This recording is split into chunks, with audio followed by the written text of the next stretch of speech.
everyone. This week, we are going to be diving into mind management. We are going to explore what it is, why it's important, how it's transformed our lives, and how you can get started so you can achieve your wildest dreams and live your full potential. So, first, I like to start with definitions. I jumped on the Googles and found a wonderful definition. What is mind management? And one definition is it is the art of consciously directing and shaping the thoughts and emotions that flow through your mind. And it's the practice of taking control of your thoughts, emotions, and actions to achieve a desired outcome. Mind management empowers us to take charge of our inner world, and then that influences what we do and how we behave, and ultimately what we create in our lives. It involves being aware of our thoughts and emotions and using them to guide our behavior in a positive way. And this is not toxic positivity, which is suppressing, avoiding, and rejecting any negative emotions that come, but it's rather bringing them to awareness and using proven techniques to address them in a healthy manner. Why is this important? So, mind management is absolutely essential for achieving success in all areas of your life. It allows you to harness the power of your mind in order to focus on your goals, make better decisions, and maintain a positive outlook. And when you learn to manage your mind, you can overcome obstacles, build emotional resilience, and achieve your full potential. And some of the benefits of learning mind management and applying the tools is improved focus. Like I said, better decision making. It also reduces stress, which is a big one for all of us these days. It promotes relaxation and inner peace and increasing your emotional resilience. So anytime you have a setback, you're able to get back up and keep moving forward. And then it also improves your relationships, and not only with others, but with yourself as well. And I first learned about mind management, I would say probably 5 years ago, and it blew my mind that really the only difference between all of us humans is how we think. Like biologically, like as most all of us are, have a history of being in the medical field. And so learning the anatomy and physiology and all of those things, it just totally, like I said, blew my mind thinking that really the only thing that separates like how we live and how we are in the world is literally the thoughts that we're thinking in our brain. And this totally took me on a trajectory of personal growth and development and learning some amazing tools that have definitely given me the opportunity to create some pretty amazing results in my life. So, ladies, I would love to hear about how you learned about mind management and how it's transformed each of your lives. So, Nancy, let's start with you.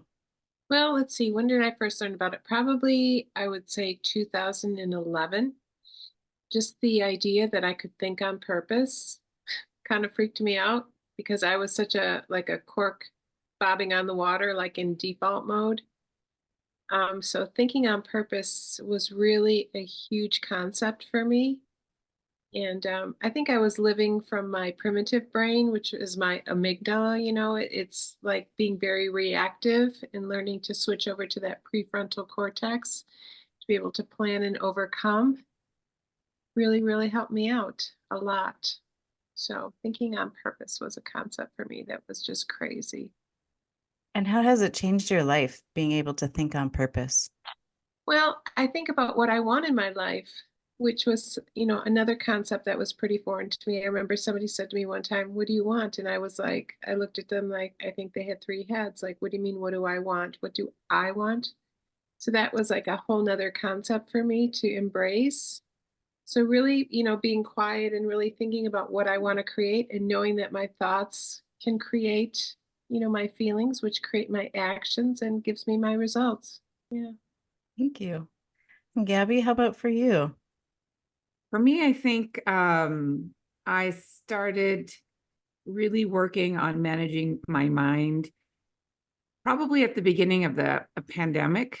Um, a lot of things were coming to a head for me being a physician during that time, and a lot of uncertainty that was happening. And it seemed like, I mean, everybody was going through that uncertainty. You know, patients were all over the place with regards to um, their, attitudes and beliefs, and, the medical field was all over the place as far as guidelines, and because there was so much unknown. And so trying to manage that was super, super challenging. It was frustrating. It was scary. Um, Having all of my children at home, I have four kiddos. My husband works from home. And so leaving him with a house full of homeschooled, kids, navigating that, and me leaving him to it, like, well, I still have to go. And so that put a lot of stressor on our relationship. And there was just a big sense of, like, overwhelm for me, and dissatisfaction. And there were a lot of things going on, but I really couldn't put my finger on it. I just felt not good. And so really digging into it through self-coaching made a huge difference in being able to, have more compassion for myself in that situation, and acknowledging that it's okay to admit that you don't know everything. And it's okay to admit, okay, so I was wrong. This is changing. It's okay to admit to my, partner, that I'm feeling frustrated and I'm feeling, some kind of way. It's okay that other people are feeling frustrated and scared. And it doesn't mean anything about you as an individual, as a person, that you are causing, their pain or their frustration. So it just really helped me navigate really a tough time that affected every single aspect of my life, my personal life, my professional life, and allowed me to better take care of myself, but also better take care of my patients, regardless of what their beliefs were during this matter, because there was so many things political that just seeped into the medical aspect.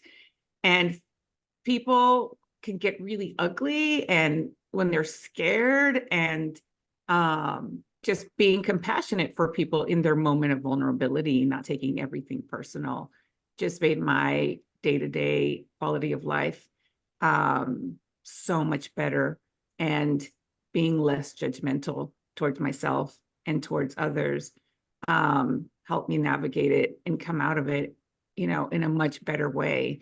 And it took a lot of reflecting, a lot of self-coaching, allowing myself to not need to control every single aspect of my life or other people's life, or feeling like you have to do what I am telling you because this is the right thing to do. But is it really the right thing to do? Like, do we really know it's the right thing? And, what's right for me may not be right for you. And so coming to terms with that and understanding that, because as a doctor, I can tell you before that, I didn't believe that. I thought, you need to do what I'm telling you to do because this is the absolute, this is standard of care. There's research, clinical trials. This is how you do things. And so during the pandemic, it was a big learning experience for me that really helped me have such more joy and satisfaction in my work.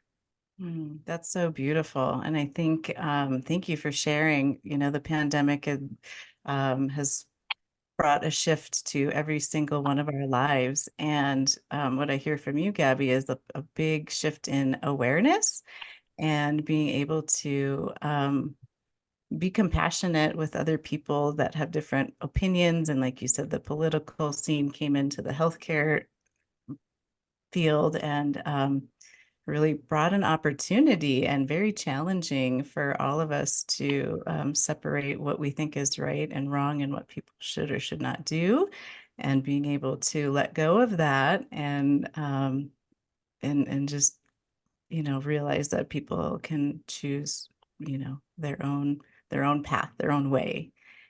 So thank you. How about for you, Elise? When did you first learn about mind management?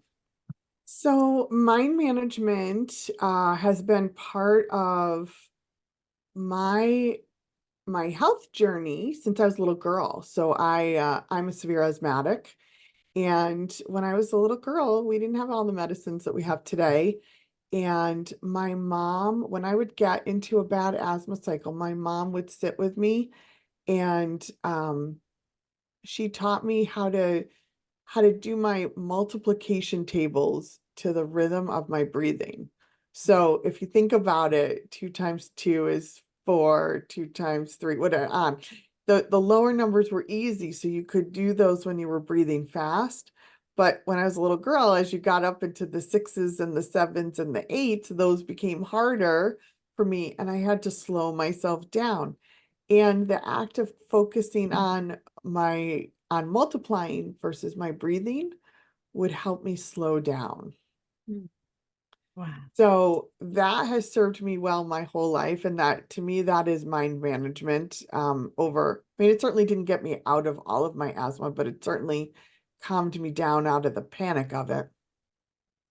But then I would also say that starting my own business, I had 2 areas that I really needed to manage: fear and failure. So fear of trying something new, and actually the fear of failure itself, um, really held me back in the beginning. It held me back in how I showed up on social media, the kind of blogs I was writing, who I was talking to, how I was talking to them.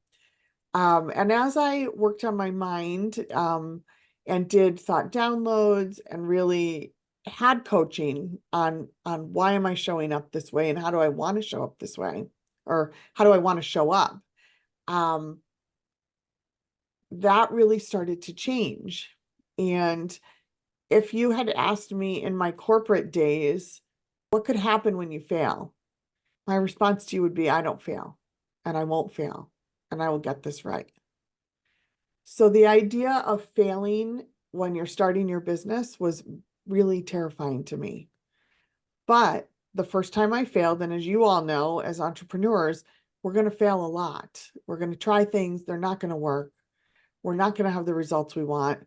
Um, Understanding my mind and understanding how I use those failures as learning moments and as positives instead of negatives was probably the hardest mind shift to come over. And I spent a lot of time working on that. I probably have a journal full of thought downloads around what does it mean when I fail? All right, I put a course out and nobody signed up for it. Or I made 3 pitches and did 3 intakes for clients and none of them signed with me. In the beginning, you make a lot of mistakes and you fail a lot. And I'm that was the part that I didn't want. I didn't want to be destroyed every time I didn't have an outcome that I wanted. So really paying attention to my thoughts, really paying attention to, am I feeling shame? Am I feeling disappointment? What do those feelings mean? And how are they making me show up? Has been the most rewarding work, I think. Um, because now I can try something new. Like we're trying something new with this podcast. And I don't have a fear of failure. I don't have um a knot in my chest around, well, what if it doesn't work out? And what if nobody listens? And what if people don't like it? Now it brings me much more confidence and much more creativity to try new things and see where it lands without Nice. shame. Yeah, beautiful. You're able to direct your mind into Mhm. a more positive outcome. Yeah, Nancy. Talk a little bit more about thought downloads for our listeners. Yeah, thank Sure. you. I was gonna say that. Go ahead, Elise. Yeah, so thought downloads are something that we all learned when we were getting certified to be life coaches. And a thought download is taking 5 minutes out of your day to have some quiet time and just pay attention to your thoughts. And thoughts are phrases that flow in and out of your mind. They are not feelings, they are just these phrases, these statements. And as a thought comes into your mind, you write it down. And for 5 minutes, that's all you do. You just listen to your mind. And when you're done with that 5 minutes, you take a look at what you've written down and you make a determination for each one of them. Do they serve you? Is that how you want to show up? Or do they not serve you? And that's not where you want to be. And if it's not serving you, and we're going to get into this in a future podcast around our minds being assholes, because sometimes they are. How can you turn that thought around? And how can you think differently about whatever made that particular thought come into your mind? Yeah, thank you. And I wanted to piggyback that by sharing with our audience how they can get started with mind management, and awareness is really the first step. And a thought download is that first step of awareness, that your thoughts, that you have thoughts, and that your thoughts create your experience. So thought download is like our mentor shares, is like emptying out a purse and just taking everything out of your brain and throwing it out on paper and just writing and not being judgmental, not thinking, well, what should I be writing? I got tripped up a lot in the beginning of thought downloads, thinking that I needed to do it correct. I like to be perfect. And so if it wasn't going to be perfect, I wasn't going to do it. But that is the first step, is the self-awareness. And like Elise was sharing, being mindful of your thoughts, and taking a step back and realizing that you can observe your thoughts without being your thoughts and being in your thoughts. And the thought download is a practice of being able to step away once it's out on paper and reading it, or online, however you want to get your thoughts out, and just being aware without judgment. Um, Gabby, do you have anything that you want to share? For me, I really got into starting with how I was feeling whenever it came down to that awareness, because I recognized over, through coaching, is that I just lived a lot in the feeling aspect and not so much in the thinking part. So, I would obviously recognize when I was feeling, negatively, which I always said I was either pissed or happy. Like those were just the two moods that I would have. I was either, happy or irritated. And the in between, I just never really, differentiated between a negative or a positive. And so with thought downloading, definitely helped experience or really untangle some of the negative feelings that were happening. It wasn't always anger or irritation, sometimes disappointment, frustration, depending on, what was going on, was actually what I was feeling. But it really took some investigating, like, well, what the hell am I even thinking that's causing me to feel this way? What am I thinking? What am I making it mean? Because my husband is chewing loud. Like, why am I irritated? Like, or because, someone doesn't do something exactly like I want them to do, what exactly am I making it mean about me? It just takes practice of getting all of that stuff out of my mind, to really identify, oh man, I'm thinking that they don't respect me, or I'm thinking that they don't, love me, or I'm thinking, this, and it's not really anger that I'm feeling, it's grief that I'm feeling, or it's, it's exhaustion that I'm feeling, or so it really helps you get to know yourself better. in a way that is a lot deeper than you think. I didn't think I was that deep. I was like, it's not that hard. You just either happy or upset. You just move on and that's it. But you just keep carrying those, emotions with you, almost like a heavy backpack. And sorry, excuse me, if you're not getting the results that you want in your relationships, in your job, or, in your life, you have to really ask yourself, like, why, what's going on? Because it's your experience and what you're thinking that's going to get you those results. Right. And I wanted to share, I don't know what the current number is, but I want to say we all have between 40 and 60,000 thoughts a day. And so I don't want our listeners to feel like they're going to like know what all of their thoughts are, but most of those thoughts are old recycled thoughts that we've thought over and over and over again. And that is why we keep repeating the same patterns. If you've met, we all have friends that they're the same as they were in high school. And it's because they think the same thoughts over and over again without directing or managing their mind and focusing on what it is that they do want in their life. So I wanted to offer for our folks that want to practice a download, if you don't know really where to start, ask yourself, like, for me, the easiest way to do a download is to start with gratitude and just start writing everything that you're grateful for in your life. And then moving on to maybe some goals that you want to have, that, things like dreams and vision, and going from there. Ladies, do you have any other recommendations or suggestions for folks that want to really kind of maybe start practicing and playing with managing their mind?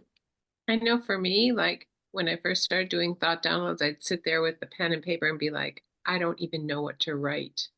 So a lot of times I didn't do it. And what I found is really helpful is, like you said, gratitude, like the prompts.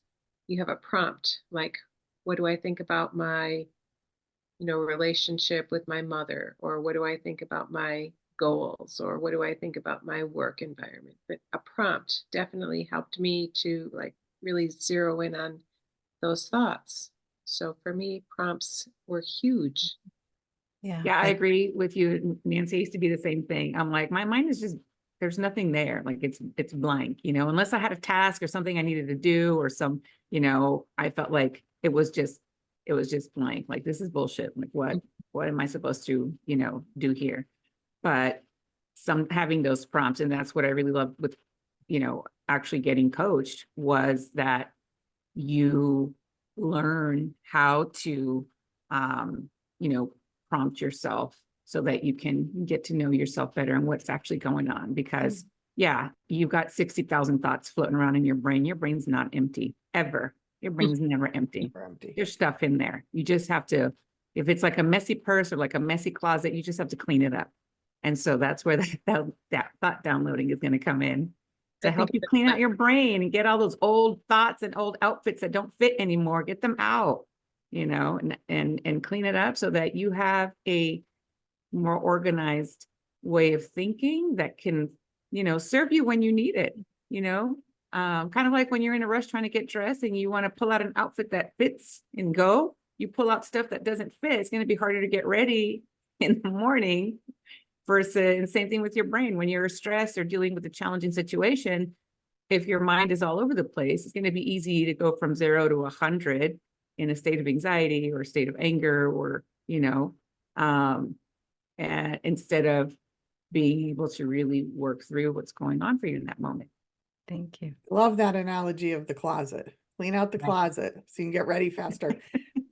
For me, I do two different kinds of thought downloads. I do a personal thought download and I do a work one. So for my work thought downloads, I just put my calendar for the week up on my screen. And that is enough of a prompt to get me going. I'm like, what were you thinking? Or, the thoughts will just come flying out. And that's all I have to do is put the calendar in week mode and just put it there. For my personal ones, though, I sometimes do. I'm like, all right, I want to talk about, I'm squarely in the sandwich generation. I've got teenage kids, but I've also got parents and in-laws that need help and support. So I will just think about, or sometimes I'll just say to myself, sandwich. And then boom, out come the thoughts. Or just one little trigger. But for work, really all it is I just put my calendar up and boom, there it goes. Boom, there it is. I love that. And ladies, I'm going to put you all on the spot to hopefully help our listeners. If you could ask one question, the prompts, Nancy, you had mentioned the prompt, Gabby, the prompt, and at least you gave an example of what your prompt is your calendar for your work downloads. Something I'll go first, but a question really is like the prompt to kind of start that flow of thoughts that that you're able to just start writing. And for me, one question that helps is, what's bothering you most right now? Second question is, or where do I feel stuck? And then the thoughts come and I just let it flow and write it without judgment. Nancy, is there one question that you could offer to our listeners? Well, I like, for me, it's like, where do I want to grow? Where's my growth right now? That's beautiful. That's a goal setting. Like, where do you want to grow? Yeah. What, Or looking at my bank account. love that. How about you, Gabby? I like to start my day as I'm getting ready in the morning. I'm not writing it down in the morning. I'm kind of thinking out loud now. And in the morning, it's like, how do you want to feel today? How are we going to feel today? And then what are we going to do to make that happen today? And so that's kind of how I start prompting myself. Yeah, I love that one. How am I going to feel today? How do I want to feel today? Right? Because we are in control of that. Absolutely. And you, Elise? Especially what thoughts do I want to think? Yeah, Can I afford to feel that way? exactly. Yeah. For me, lately I have been, and my coach really turned me on to this idea of, is your mind, are your ambitions and your intentions on the same page with your mind? Mm. So for me, I will periodically stop myself and say, okay, mind, are we on the same team? Are we on the same team here? Because here's what I want to do, and here's how I want to show up, and here's how I want to be. But sometimes my mind is going in a different direction, like, oh, you can't do that. Or you're going to fail at that. Or, you know, I'm irritated with someone that I shouldn't be irritated with.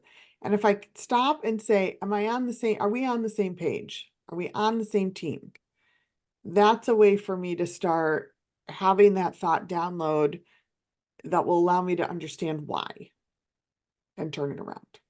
Nice. Nice. And I can't take credit for that. That came from just a master coach who listened to me and said, you and your mind have been arguing with each other. You are not on the same team. And that was so powerful to me. It's huge. Yeah, that's huge. And I think we all find that a lot. We don't realize that we're arguing with ourselves Yeah. until somebody else points it out to us. So good. Well, my ladies, thank you so much for your time today. And I just want to say to our listeners, if you found this episode helpful, please share it with your friends and get it out there. And until next week, have a wonderful, beautiful day. Bye.